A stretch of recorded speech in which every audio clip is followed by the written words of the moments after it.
In the summer of 1858, in the small Mississippi town of Port Gibson, the congregation of St. Augustine's parish began to whisper about the widow in black. Her name was Margaret Hensley, the wife of a once prosperous cotton merchant, whose sudden death left her with both fortune and infamy. Her husband, Ezra Hensley, had been found one morning in his study, his throat cut clean and a straight razor resting on the desk beside him. The coroner ruled it suicide. The widow disagreed. She wore mourning as though it were armor jet, black gowns, heavy veils, and gloves that reached her elbows. Yet what unsettled the townsfolk was not her grief, but the adornment she began to wear.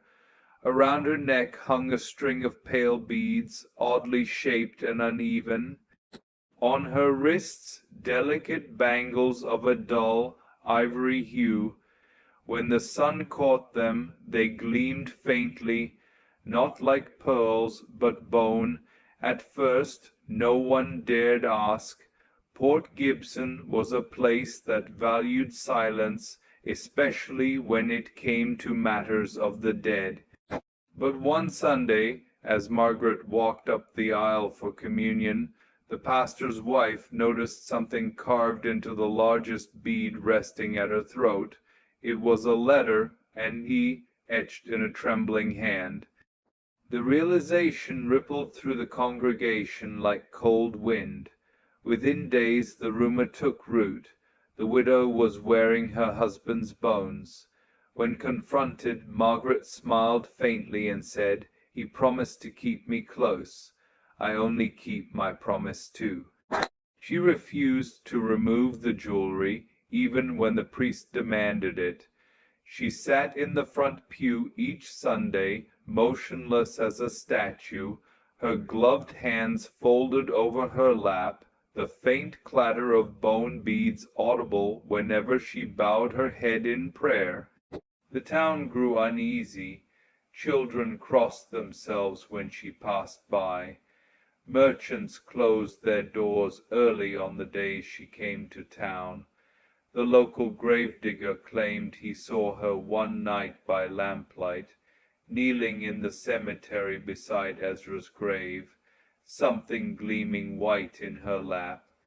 When he returned the next morning, the grave soil was disturbed, the headstone smeared with ash. By autumn, strange noises began to echo from the Hensley mansion on Riverbend Road. Neighbors spoke of footsteps long after midnight, and faint music drifting from the parlor. An old waltz played slowly over and over. One man swore he saw candlelight moving from room to room, though the windows had long been shuttered. The sheriff, urged by the town elders, finally paid her a visit. He found the widow in her drawing-room, seated before the piano. The keys were yellowed, the air heavy with the scent of myrrh and rot. Around her neck and wrists the same bone-white ornaments gleamed. When he asked her about them, she turned slowly, her voice calm and eerily tender. "They were his gift to me, every part of him that loved me." The sheriff left without another word. That night he resigned his post. In the weeks that followed, Margaret withdrew entirely from public life. Servants abandoned the house, claiming that the widow spoke to unseen company. One maid said she caught sight of a man's shadow on the wall, though no one else was present. Another found small bone fragments laid neatly in a bowl of holy water on the dresser. By winter the house stood empty except for Margaret, and whatever she had made of her husband's remains. Then came the Christmas Mass. The townsfolk had not seen her in months, yet that morning, as the bells rang out, she appeared at the church doors, dressed in deepest mourning. Around her neck hung a new rosary, longer, heavier, and unmistakably carved from bone. The cross itself was made from a spine segment polished smooth. As she knelt before the altar, the congregation recoiled. Some claimed the air grew colder. Others swore the light through the stained glass windows dimmed. When the priest began his sermon, his voice faltered. Margaret lifted her head and smiled, whispering words none could hear. Moments later, every candle in the church guttered out. In the chaos that followed, someone screamed. When light returned, the pew where she had knelt was empty. Only her veil remained, folded neatly, and beneath it, a single vertebra carved with the same trembling E. The church was abandoned soon after. Its walls cracked, its bell fell silent. But on quiet Sundays, the faithful who linger near the ruins say they can still hear the soft clatter of beads rolling across the old wooden pews, and the faint sound of a woman humming the last waltz she ever played for the man she loved too much to let die. By the spring of 1859, the Hensley mansion had become more rumor than residence. The house on Riverbend Road stood half consumed by ivy, its shutters hanging loose, its windows clouded with dust. Yet at night, light still flickered behind the curtains, not the steady glow of a lamp, but a restless shimmer, as if reflected from something pale and shifting. The townsfolk no longer spoke of the widow except in whispers, and when they did, they crossed themselves without realizing it. The new pastor, a young man named Father Whitaker, came to Port Gibson that April. He had heard of the scandal, but he believed in reason over superstition. One evening he walked to the Hensley property, hoping to bring comfort to the lonely widow, and to put an end to the dark legends growing in her absence. What he found within those walls would haunt him for the rest of his days. The front door was unlocked. The air smelled faintly of incense and age.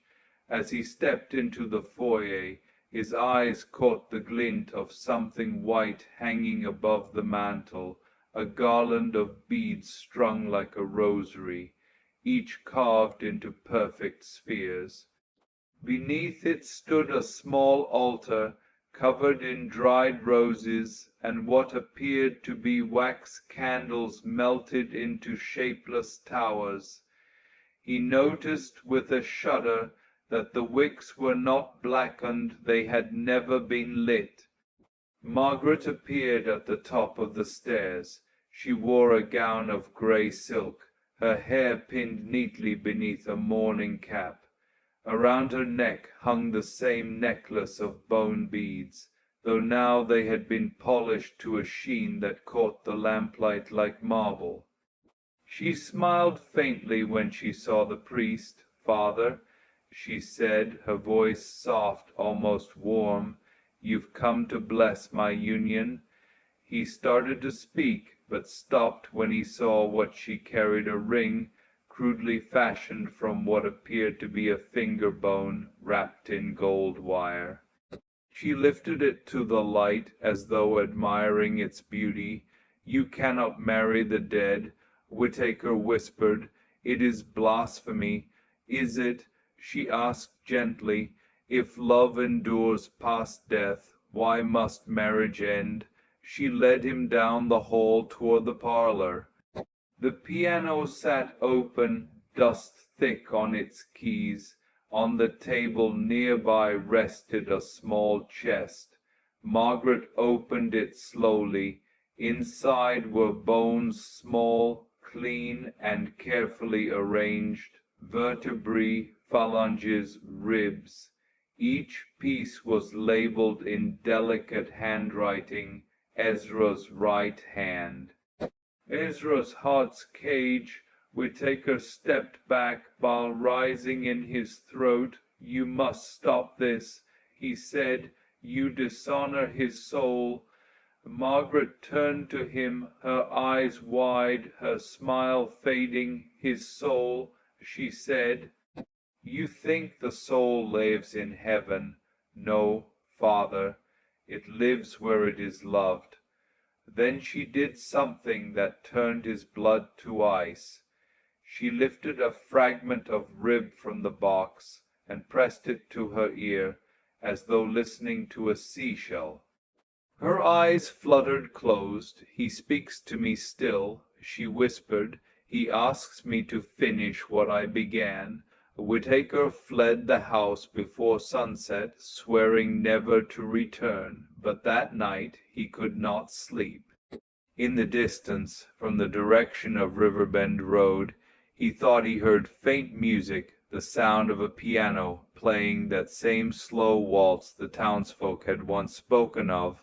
Within weeks, the smell of burning resin and iron drifted from the Hensley estate. When a group of men from the town went to investigate, they found the windows blackened and the air heavy with smoke. The parlor was filled with candles, all burning now, all at once their flames dancing around the altar.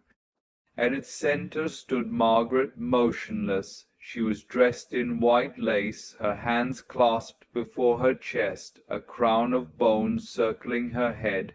Around her feet, laid in a perfect circle, were the remaining pieces of Ezra's skeleton, arranged like a wreath. One of the men tried to speak, but the air was too thick. When they stepped forward, Margaret turned her head slowly toward them. Her eyes were open, but the pupils had gone pale, the color of ash. "You shouldn't have come," she said. "He's almost whole." They fled in terror, and by morning the house was silent again. When they returned with the sheriff 2 days later, the parlor was empty. The candles had melted into long trails across the floor, hard as stone. The circle of bones was gone. Only a single vertebra remained, resting in a pool of wax, marked with a tiny gold ring. After that night, no one dared to step foot inside. The house fell deeper into ruin, and the Hensley name was spoken only in hushed tones. Yet those who lived nearby began to notice something strange. On Sunday mornings, when the church bells rang, a figure dressed in mourning could be seen walking slowly towards St. Augustine's, her head bowed, her hands clasped around what looked like a rosary made of white beads. She would vanish at the church door, leaving behind a faint scent of myrrh and a single clatter of bone against the stone threshold. Some said it was her ghost, condemned to return for every mass she had ever attended in life. Others swore she was not dead at all, that she had completed her husband's resurrection, and that together they walked the earth, bone and blood reborn. Whatever the truth, one thing remained certain. On the days she was seen, the church candles burned lower, and the shadows along the pews seemed to breathe. By the end of that summer, the town's oldest parishioner said she dreamt of Margaret. In the dream, the widow stood in the church aisle, smiling faintly, her necklace glimmering with new additions. When the old woman looked closer, she saw that one of the beads bore the letter W. The next morning Father Whitaker was gone, his Bible found on the altar, and the church doors wide open to the dawn. By the time the third winter rolled through the Mississippi hills, the widow's house had become something more like a tomb than a home. The ivy that crawled across the veranda seemed to cling too tightly, as if trying to hold the place in place against time's relentless pull. Dust lay thick on the silver frames that once held her husband's portraits, the bones he'd left behind, now polished smooth by her trembling fingers, had become her most sacred ornaments. She wore them still each Sunday, as though the church bell rang not for God, but for him. No one dared sit near her any more. Mothers clutched their children when she entered. The priest, who had long since given up on his words reaching her ears, now merely nodded when she passed, muttering prayers under his breath. Her pew, once shared with her husband, gleamed faintly from years of polish, as though the ghost of his hand had rubbed it clean each night. In the evenings the widow lit candles along the staircase. She spoke to him as she moved from room to room. The bones, she said, had grown warm in her hands lately, as though they remembered the sun or some heartbeat from another world. She kept his femur across her lap while she read scripture aloud, her fingers tracing the verses that spoke of resurrection and eternal love, and sometimes the house seemed to breathe back. Servants whispered that they'd seen light where there should have been none. A slow glow, golden and trembling, leaking beneath her bedroom door. They claimed they heard her talking to him, laughing, weeping, whispering her secrets into hollow sockets. One swore she saw the shape of a man sitting across from her as she took her evening tea, the firelight shining through his ribs like stained glass. The widow grew thinner. Her face was all cheekbone and candlelight. She spoke less to the living and more to what she called the everlasting silence. The local physician, frightened but dutiful, came once and found her sewing a necklace of small vertebrae, each bone polished to a sheen that caught the firelight like pearls. She asked him if he thought the soul might cling to what it loved most, even after the body had gone. When he didn't answer, she smiled as though she already knew. The neighbors began to cross themselves when they passed her gate. The church elders met in hushed tones, wondering if something unholy had taken root, but the priest, old and shaking, said only this: "Let her keep her devotion. The Lord will sort her grief from her madness." Then, on a spring morning heavy with magnolia scent, the widow appeared at church with something new, a small crown of finger bones circling her braided hair like a saint's relic. She walked slower that day. Her eyes, usually wet with tears, shone with an unnatural calm. When the hymn began, her lips didn't move. She sat perfectly still, her hands folded over the pendant made from her husband's jaw. Halfway through the sermon, a sound came from her pew, a soft rattling, like beads spilling from a broken rosary. The congregation froze. The widow had slumped forward, her body still, her head bowed. When they lifted her, her skin was cold but smiling. The pendant had snapped, and the bones scattered across the floor, clinking softly as though laughing one last time. They buried her beside him, though it was said her will had asked otherwise. In the nights that followed, the townsfolk claimed to see light burning in the church, even when locked tight. The pew where she sat never gathered dust again. Years passed, the house decayed, its windows broken, the garden swallowed by vines. But travelers still told stories of the woman who refused to let go, the widow who turned death into devotion, grief into ritual. And when the wind moved through the cypress trees, some swore they could hear the faint chime of bone jewelry clinking together, as though two lovers were still dancing somewhere just beyond the veil of the living.